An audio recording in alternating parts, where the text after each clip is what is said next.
China வந்து இந்தியாவுக்கு அனுப்பக்கூடிய அதாவது எக்ஸ்போர்ட் பண்ணக்கூடிய ஸ்பெஷாலிட்டி ஃபெர்டிலைசர்னு சொல்லி ஒரு ஃபார்முக்கு யூஸ் பண்ணுற ஒரு ஃபெர்டிலைசரை வந்து டோட்டலாக பிளாக் பண்ணிட்டாங்க.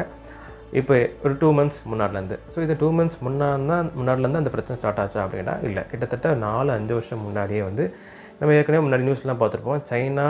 இந்தியா சைனா பார்டர் ஒரு பிரச்சனை வச்சு பார்த்தீங்களா, அதுக்கப்புறம்லேருந்தே வந்து இந்த மாதிரி ஃபெர்டிலைசர் வந்து அனுப்புறதுக்கு வந்து கொஞ்சம் பிரச்சனையை வந்து பண்ணிட்டு தான் இருந்தாங்க சைனா. ஸோ இப்போ ஒரு 2 மாதம் முன்னாடி டோட்டலாகவே பிளாக் பண்ணிட்டாங்க, வர முடியாத மாதிரி. ஸோ இதுக்கு வந்து ஃபார்முலா அனௌன்ஸ்மெண்ட்லாம் அவங்க கொடுக்கல, நாங்கள் வந்து கொடுக்க மாட்டோம் அப்படிலாம் அவங்க கொடுக்கவே இல்லை. இன்ஸ்பெக்ஷனுக்கு லேட் ஆகுது, ஸோ அந்த மாதிரி காரணங்கள்லாம் சொல்லிட்டாங்க. இப்போ வந்து சைனா போர்ட் அதாவது துறைமுகம் வரைக்கும் இருக்குது, அங்கே வந்து இன்ஸ்பெக்ஷனுக்கு லேட்டாக சொல்லிட்டு அந்த மாதிரி டிலே பண்ணி வச்சுட்டு அங்கேருந்து அனுப்பாமல் இருக்காங்க. அது மட்டும் இல்லாமல் மற்ற கண்ட்ரிகளுக்கு எல்லாமே வந்து இவங்க அனுப்பிட்டு தான் இருக்காங்க. ஸோ இந்தியாவுக்கு மட்டும் பர்டிகுலராக இந்தியாவுக்கு மட்டும் இதை வந்து இந்த மாதிரி டிலே ஆகுது, இன்ஸ்பெக்ட் பண்ணுறதுக்கு டிலே ஆகுது அந்த மாதிரி சொல்லிட்டு டிலே பண்ணிட்டு இருக்காங்க. தவிர ஃபார்முலாம் அவங்க அனௌன்ஸ் பண்ணிட்டு கொடுக்கல.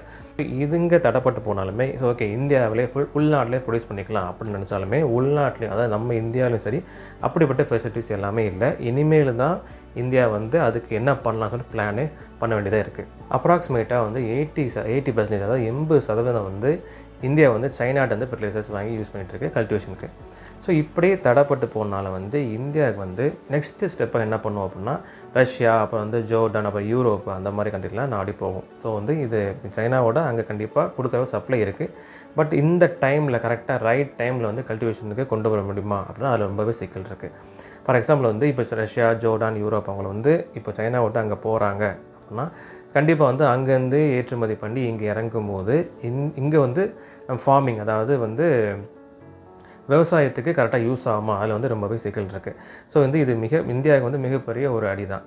இந்த ஃபெர்டிலைசர் வந்து நார்மலாக ஒரு ஃபெர்டிலைசர் மாதிரி கிடையாது, ரொம்ப ஸ்பெஷாலிட்டி ஃபெர்டிலைசர் வந்து ஏற்கனவே பார்த்துருப்போம். ஸோ அதனால் வந்து உள்நாட்டில் வந்து நார்மலாக ஒரு ஃபெர்டிலைசர் மட்டும் தான் யூஸ் பண்ணுவாங்க. கரெக்டாக எந்த ஃபெர்டிலைசர் வாங்குறாங்க அதாவது யூஸ் பண்ணோம் அப்படின்னா சைனா வந்து பண்ணுறாங்க.